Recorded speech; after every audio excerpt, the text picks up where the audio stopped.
All right, welcome back to another episode of Totally Clutch. This is the Clutch Businesses podcast and vlog, and I'm Angie Veman, your host. And today we're going to be talking about, well, honestly, I think we're going to end up talking about a lot of different things because our guest, Rhianna Campbell, she covers a lot, like a wide spectrum of expertise. So she has an extensive and impressive real estate background. She's now using that. So she's built incredible businesses, and she's now using her background, her experience, all of that to help other businesses make sure that they're profitable and successful and all of those types of things. So I think we're gonna end up talking about a lot of different things, but the reason that we came together was to really talk about, you hear a lot about how hard it is to start a business. And, obviously there is information out there about how to sustain a business. But with 50% of small businesses closing after 5 years, I feel like it's a worthy conversation to talk about how to sustain it, how to build a lifelong business. And in order to do that, you have to make sure that you're profitable, right? So you have to be making money in order to keep going. And that's really where Rhianna comes in. So she works with small businesses, she works with executives, she works with all kinds of business owners to navigate the challenges of growing a profitable business. And so we're going to talk about that with her today and hear all that she has to say. So welcome to the show, Rhianna. Thank you for having me. I'm really excited about our conversation today. Yeah, me too. And like I said, I feel like we're going to end up talking about a lot of different stuff, but why don't you tell us first about your background, about the work that you're doing?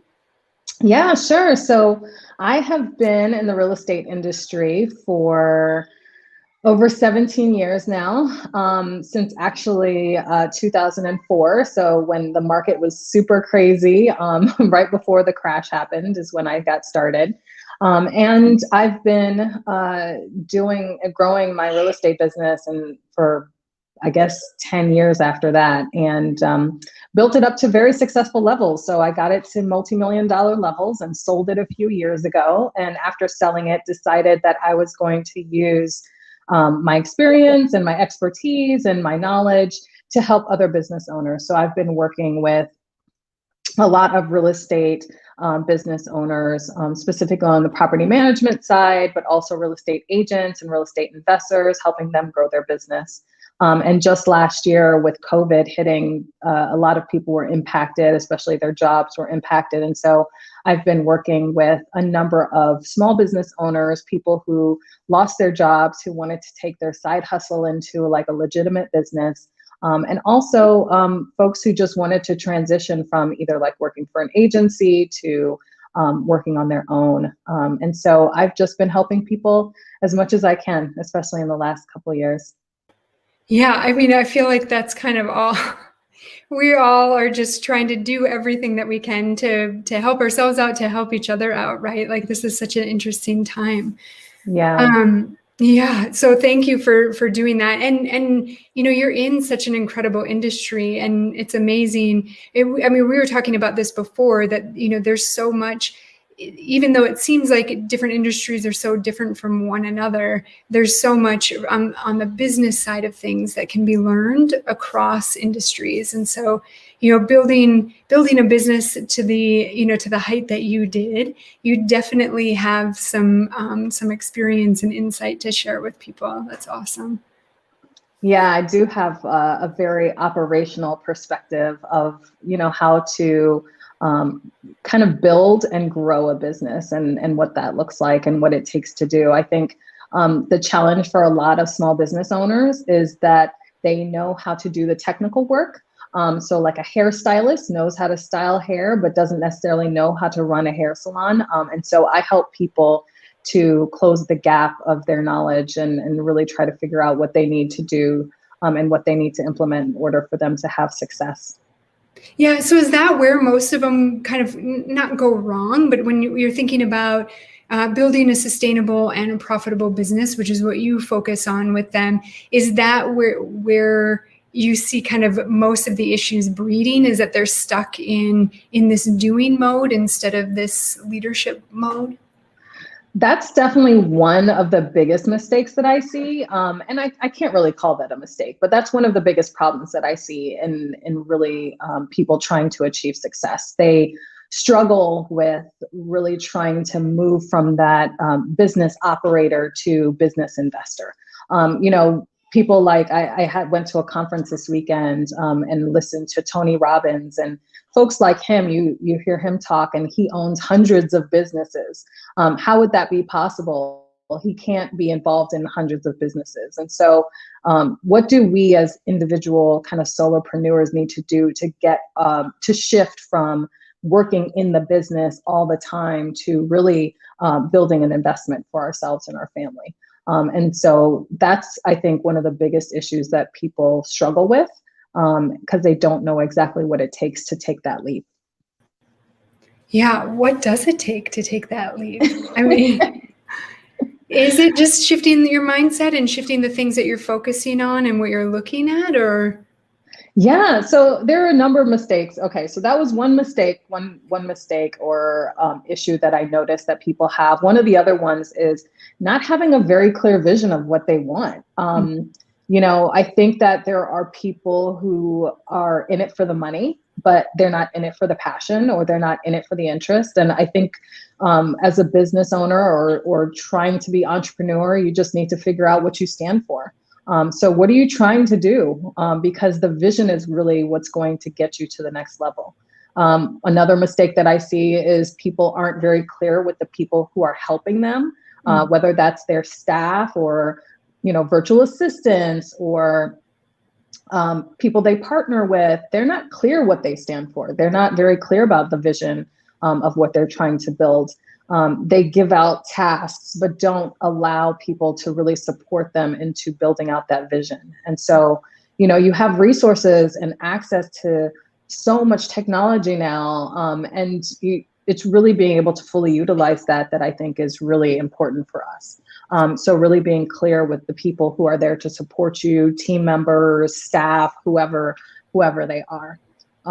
Another big mistake I see is not really fully utilizing like the resources that people have out there, whether that's money or grants or the like SBA loans. People were getting SBA loans during COVID, and they dropped so many restrictions, and people had access to funds that they wouldn't have normally had access to as easily as they did. So some people took advantage of that and some people didn't. And if you didn't, why not? I think that, the government allows people to grow businesses because businesses build economies, and they're trying to build the economy back up, and they're trying to really make improvements to what's going on. And small businesses are one of the biggest employers. When you look at, the employment rate, most of that goes down because of small businesses, and most of it goes up because of small businesses. So how can you use your business to help other people, and what does that look like?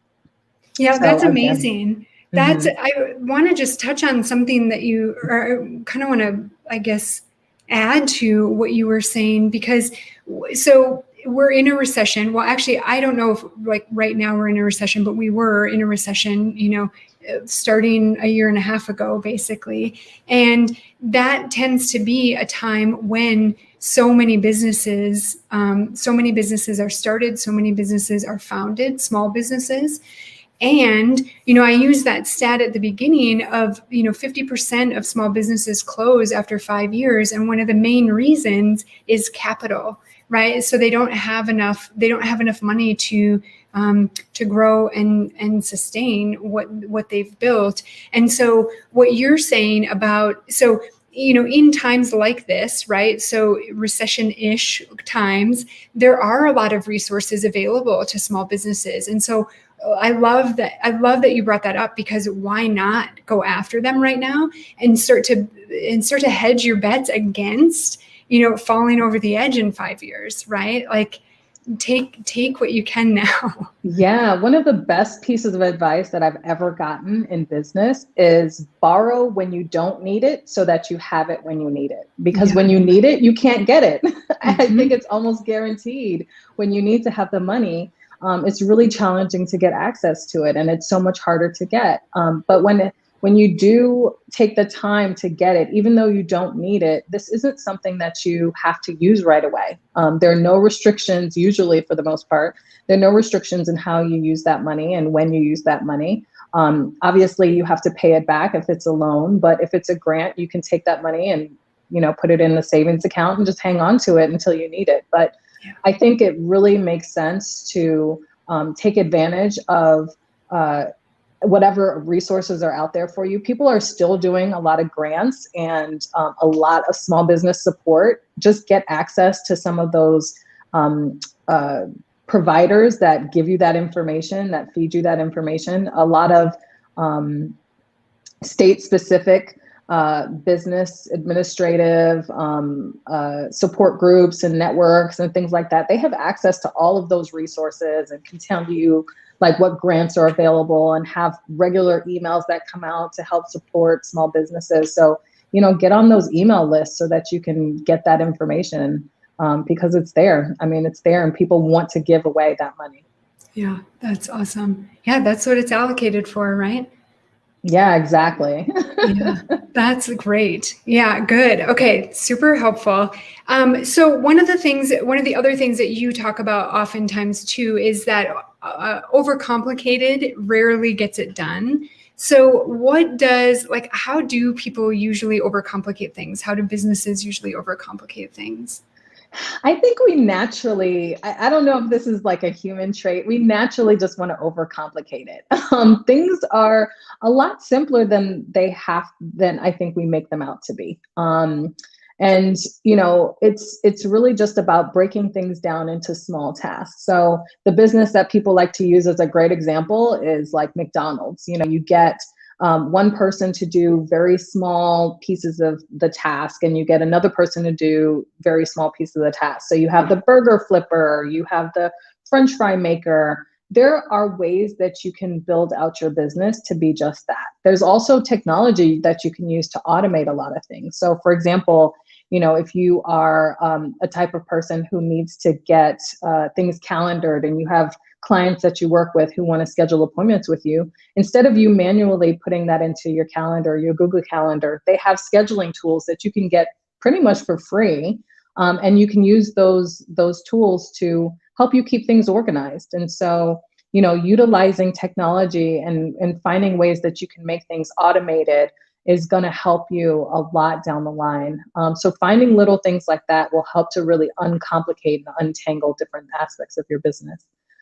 There's so many other pieces of technology out there, honestly, that people can use to just make their lives a lot easier. But I think we think it's complicated when really and truly it might be 5 steps that we just need to get really clear what we need to do. Yeah, that's awesome. And I think another way too, to tie back to something else that you were saying before, I think another way that I see people overcomplicate their business is by switching gears a lot, right? Like, and trust me, I understand the importance of a pivot after this, the last year and a half. But I also think that there's, what you were saying is that a lot of people aren't clear on what they're, they know what they're doing on a day-to-day basis, but they're not clear on a strategy or on a vision for what they're creating. And I think that lack of clarity, it trickles down to their interactions with the people that they've, the team that they have to support them. But it also, I think, it trickles down, or it starts to look like, if they're switching strategies, if they're switching directions really frequently, it's really hard to do things well then. and it just gets overcomplicated. So you're redoing things over and over and over again, and you're never really fully seeing anything to the finish line because for whatever reason, I mean, we could talk about mindset, we could talk about, all types of reasons why, you never fully live out the strategy that you've put in place. But I think that's one place that I see a lot of businesses get really messy because it's just like constantly switching gears. Nobody knows where they're at. And it's really hard to invest in that. Yeah, when you're first getting started, I think that it can be really challenging because you kind of have to be adaptive in a sense. Mm-hmm. I think the problem is that, without that clear vision, you don't have that why that you're aiming for. I think, you may not know how you're going to get there, but you need to know where you're going, right? So you need to have that final destination in mind. So just thinking about like, okay, I'm going to use a GPS. I know the location of where I am right now, and I know the location of where I'm going. Those two pieces are the most important pieces to have. Everything else in between, it's not going to be a straight road. There's not going to be a straight line to get there. It's going to be a lot of curves and turns and twists, and you're going to have to change things up. And one tactic you use today may not be the one you use later on. What I like to tell people is to take 5 tasks that you can do for a period of time, try it out, do it for, let's say, a year. And really try and see if it's going to work for you. So I call it my Power 5, right? So for example, in my coaching business, I do a lot of speaking. So there's speaking events and things that I go to. So that's on my Power 5 list. Another one is podcast interviews. So like this one, this is one of the things that I do. So I have that on my list of tactics that I'm going to use. Another one is I keep my email list engaged by sending out a weekly newsletter. So I send out a newsletter every week and keep everyone in the loop of what's going on and give them advice and help them grow their business with small snippets of information. Another one is social media engagement. So just making sure that I'm creating some social media content, I'm engaging with my audience there, connecting with friends, connecting with kind of my target audience. So that's kind of one thing that I'm doing. So, and my last one is I have to improve my follow-up game. So making sure that I am following up with people who come to me and say they need some help, but they're not ready to buy now. So making sure that I keep them in the loop of what's going on and just making sure that I'm there for them when they're ready to go. So that's my Power 5. And this is kind of something that's very easy for you to implement in your business. But the idea of having the Power 5 is that you need to do it consistently over a period of time. So you have to do it consistently for, say, 6 months to a year.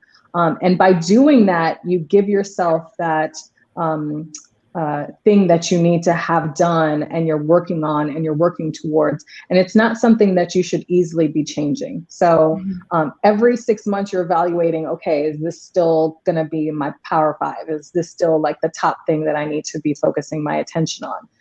At some point in time, you may need to swap one out or swap one in, but for the most part, you're not changing all 5 things that you're doing. You're not trying new things every month. You're sticking with 5 things because you're not going to see the result of your actions if you don't consistently do it over time. So that's part of, I think, the biggest problem that you're kind of mentioning, that people keep changing directions and trying new things, and the people who work for you or working with you or supporting you, they're not sure exactly what your vision is anymore because they're not sure what you're aiming at. So making sure that your why never changes, how you get there changes, but not every day, not all the time. Yeah, that's such a great way to think about it. That's really helpful. And the other thing that I love that that you were kind of addressing too is that if you never get any data, like you can't really, so if you don't really dedicate a certain amount of time to something, to trying it out, to testing it out, to, seeing how it feels for you, there's no data points. So there's no way for you to learn and grow from that, really, to see, okay, so this didn't work, because you don't even know if it worked or not, right? Yeah, I think people have that same, like say, for example, you're trying out Facebook advertising and you put an ad out and you're not getting any hits and you're just like, oh, it's been a couple days, it's not working. Like, how would you know it's going to work? You need to give it time. You need to have time is what is the deciding factor for what's working and not what's not working. If you're not giving things enough time, then how do you know it's not going to work? So having things go for a certain period of time and you start to see signs that you're getting some traction. You don't see nothing. You should never see nothing. You do start to see that there are some signs that this thing can be working, but you just have to stick with it. And that's really what's going to get you to that goal that you're looking for. Yeah, that's great. And then okay, so we've got our Power Five, we're simplifying things. Like, what does life look like on the other side of that? When we've got this amazing practice in place, we're doing it regularly, we're all about simplification. What can we expect to see? Well, the life that I have seen that a lot of people want, right? What people talk about all the time is they're doing this because they want some type of freedom. They want freedom from a job. They no longer want to work their 9 to 5. They want freedom from the day-to-day nuances of things. So at that point, it's time to switch gears, right? So one of the things I mentioned earlier is switching from being the operator to being the investor. And that takes a mindset shift. So you need to start learning and growing and understanding your business and understanding business in general and what you need to do to shift from where you are right now to where you want to go. And then once you make that shift, then you can start changing your focus and doing the things that you want to do in life. Spending more time with your family, whether you have young kids, whether you have aging parents, whether you have other passions that you want to start paying attention to. I think one of the goals for building the business is to get the freedom that we want from it and then be able to focus on the things that matter.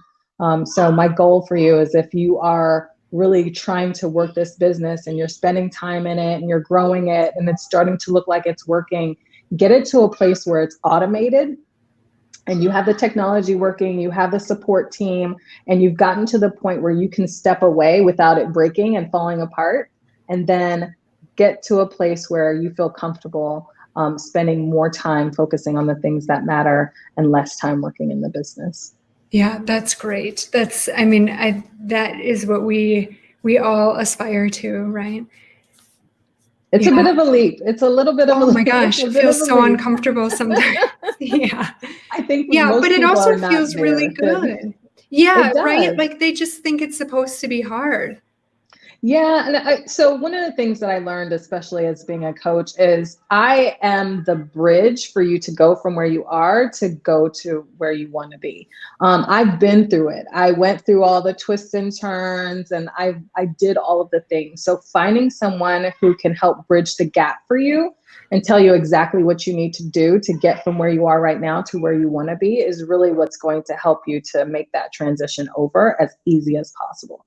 Otherwise, you're just figuring it out on your own. So, don't hesitate to pay for help, to pay for people to give you the guidance you need to cut down the time it's going to take you to get from where you are right now to where you want to be.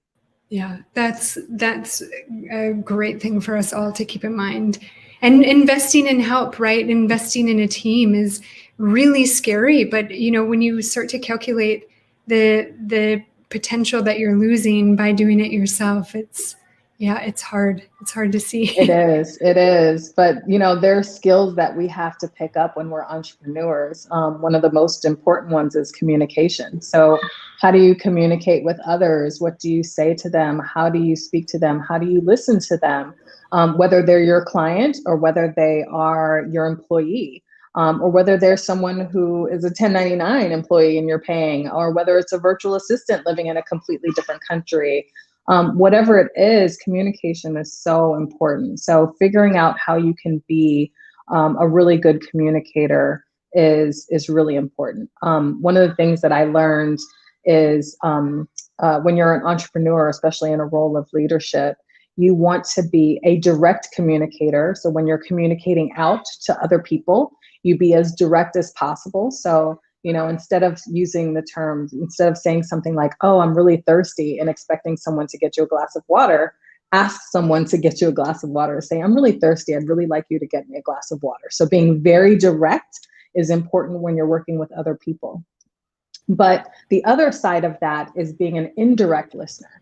So when you're in a leadership role, people aren't going to be as direct with you. They're going to be kind of indirect. So you have to listen for indirect cues. And that could be kind of what I said before, which is someone saying, oh, I'm really thirsty. And now you have the opportunity to act on the indirect listening that you did. So you can get someone a glass of water. So don't expect everyone to be direct towards you, but you have to be direct towards them when you're communicating what your needs are. And then you also have to be an indirect listener. So you're listening to what they're saying to you, and you're interpreting it in a way that you can help support them in what they're trying to do. Yeah, amazing. That's amazing. Yeah, and I mean, it's the last thing that you think about as an entrepreneur. You're focused on revenue and paying people and all of those types of things, not necessarily on how you're communicating. And it's huge. It's very big. It's a very big deal. Yeah. Can we switch it? So we are, we're running out of time. I said this before, I feel like we could talk forever. But before we go, I just am super curious if anybody, so you've got this rich background in real estate and such a deep understanding of the industry and where it's been, where it's going, where it is right now. What can you tell people, or what should people be keeping in mind if they are interested in entering into real estate, and how can they enter into it? I mean, there's so many different, I imagine there's so many different ways that they can do that. Yeah. So real estate is a great investment, in my opinion. It's one of the things that I love to invest in. But just like any other investment, you have to first figure out what kind of investor are you. So are you the Warren Buffett that you are investing in something for a long-term gain that you're probably going to keep forever and transition to your kids or your grandkids later on down the line? Or are you kind of that options person where you're flipping and trying to get a fast buck really fast, double your money in 30 days? Are you that type of investor? So figure out what type of investor you are, and figure out where you land. And depending on where you land, then you have to figure out whether real estate is a good investment for you. So, it's great to purchase properties and be a landlord and have tenants in those properties. But you're not going to necessarily get a quick turnaround. Sometimes you do. So markets like this, people take advantage of the time where they bought at the beginning of the pandemic and they're selling at the end of the pandemic and they're making a huge killing. And then there are people who own property for years who couldn't get $10,000 more for their property, who now have an opportunity to sell for like $200,000 more than what they bought it for. And so there's a lot of opportunity to make money on your investment, but try to figure out what kind of investor you are so you know when it makes sense to sell. Now, it doesn't always make sense to sell at certain times, just depending on what you want to do. So for example, there are people who are selling right now who are thinking that they're going to take all this money and invest it into the market again later. But that may not necessarily be true. Who knows what's going to happen to the market later on down the line. People are expecting this bubble to burst and then they're going to buy low, but that may not happen. Or it might be more challenging. There might be more players with deeper pockets in the market that make it really hard for you to buy. So you just never know what's going to happen. So figure out, again, if you know what kind of investor you are, you might want to keep real estate for 10 years or 20 years. And so if that's your game plan, stick to that game plan. Know exactly what you want to do with that property. And regardless of what's going on in the market, and regardless of whether there's highs or lows or whatever, don't try to predict what's going to happen in the future. Stick to your plan and try and figure out what's going to make the most sense for your family. And just like any other investment that you would buy. So just kind of keep that in mind. That's great. Thank you for that. And I mean, in times like this, I think there's, I don't think we're in a state of panic necessarily, but I think, there's a heightened I don't know, people are just a little freaked out and thinking about things a little differently than they normally do. And so that's such a good reminder again, so we're talking about it in business in general, but now it's coming up again in real estate. Like, again, just stick to the plan, create your vision and play that out and see what happens and reap the benefits of it. Yeah, and pay for the advice that you need. I think some people want to manage property themselves, but you get a lot of knowledge and experience and expertise when you pay a property manager. Sometimes it's not worth saving $100. Sometimes it's worth it for you to spend the money to hire a professional who knows all the laws and are on top of things, especially when it comes to things going on right now on the property management side and the eviction moratorium. And you need someone to bat for you.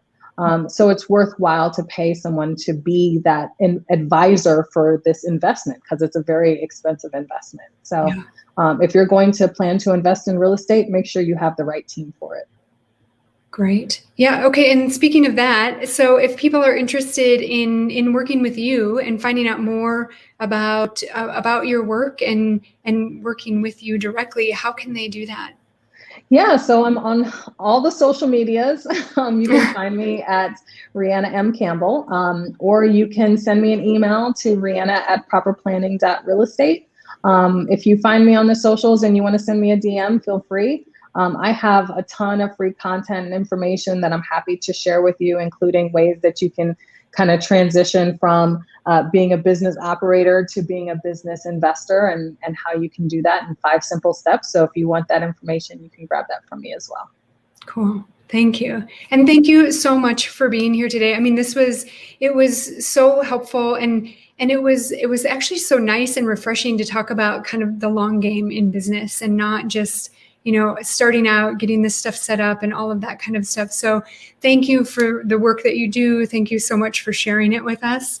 And thanks for being here. Yeah, thanks for having me. This was fun. Awesome. Thank you.